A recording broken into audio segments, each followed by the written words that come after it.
All right, listen, I didn't want to say anything, but your hands are dirty. And just like Maddie Matt McConaughey's ratty hipster beer, they need to be washed. But believe it or not, when it comes to hand washing, you and the late Howard Hughes are probably doing it wrong. Michigan State University researchers recently camped out in public restrooms and found that only 5% of people wash their hands long enough after using the bathroom. And did you know, Rand, that 23% didn't use soap? I did not know that. Washing your hands without soap is like going to a John Oates concert. You're missing the main ingredient. You would never see live at Daryl. You see live at Daryl's house. Hanging at Daryl's, I thought. Is it hanging at Daryl's house? Hanging with Mr. D? Hanging with Mr. D. According to a 2013 environmental study, 10.3% didn't bother to wash their hands at all, and 2% washed their hands in the toilet. The margin of error on that stat, by the way, is plus or minus 2%. So it could be 4.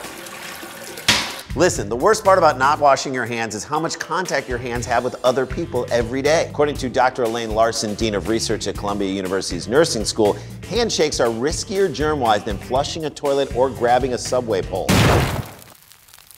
All right, that's it. I'm never shaking hands with anyone at the Port Authority in New York City again. You want to run barefoot? Fine. You want to get that throat piercing? No skin off of his larynx. Doesn't affect me at all. But for the love of fist bumps and high fives, wash your damn hands. And when you do, just remember to make sure you're doing it right. In the late 1840s, there was a very important assistant in the maternity wards of a Vienna hospital named Dr. Ignaz Semmelweis.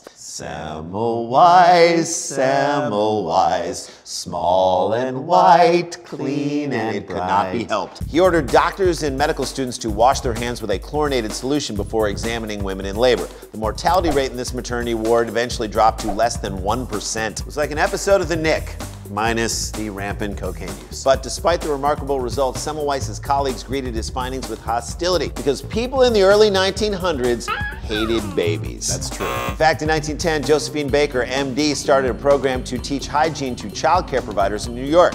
30 physicians sent a petition to the mayor protesting that, quote, it was ruining medical practice by keeping babies well. Even Dr. Phil thinks that's a terrible statement, and he's not a real doctor, is he? Is he?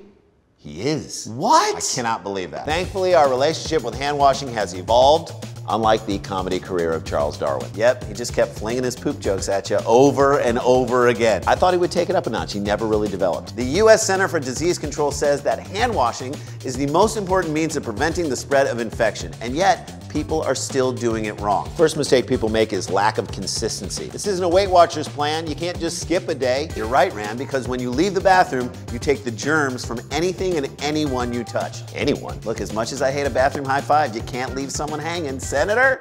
Not gonna do it. Being environmentally conscious can also get you into hand washing trouble. Yeah, hand dryers blow, literally and figuratively. They're like a Michael Bay movie. They're loud, annoying, they usually go on much longer than needed. And they're not even effective at cleaning those digits.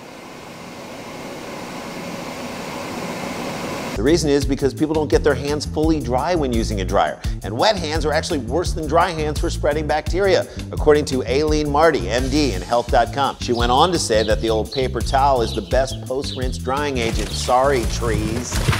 Oh, by the way, and hot water isn't the answer either. You'd burn your hands before you could get the water hot enough just to kill the bacteria. Just find something that's comfortable for you and stick with it, like Will Smith has done with his films. Finally, and perhaps most importantly, people aren't washing the correct parts of their hands.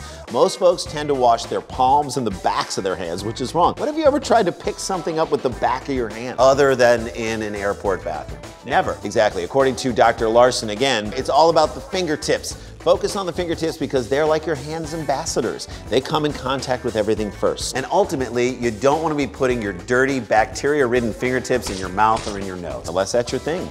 Whose thing would that could be someone's thing. I can't even think about that as someone's thing. Everybody has a thing. So guys, remember, wash every time, say no to the blow, and keep soap on longer than you think, and focus on the fingertips. For Randy, I am Clean Hands Jason. For Jason, I am Dirty Hands Randy. That's right. Dirty Hands Randy. You've been doing it wrong. You are doing it wrong.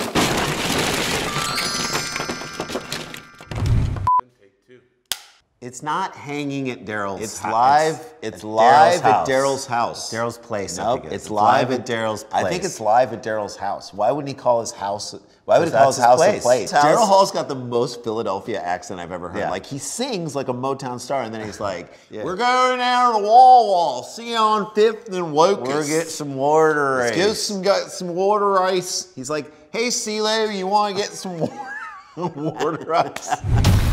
Next time on You're Doing It Wrong. Breaking up is never easy, and it usually isn't one person's fault. Actually, it's always one person's fault. What I think we all can agree on, including Julian Lennon, is that when we break up with someone, we're probably doing it wrong.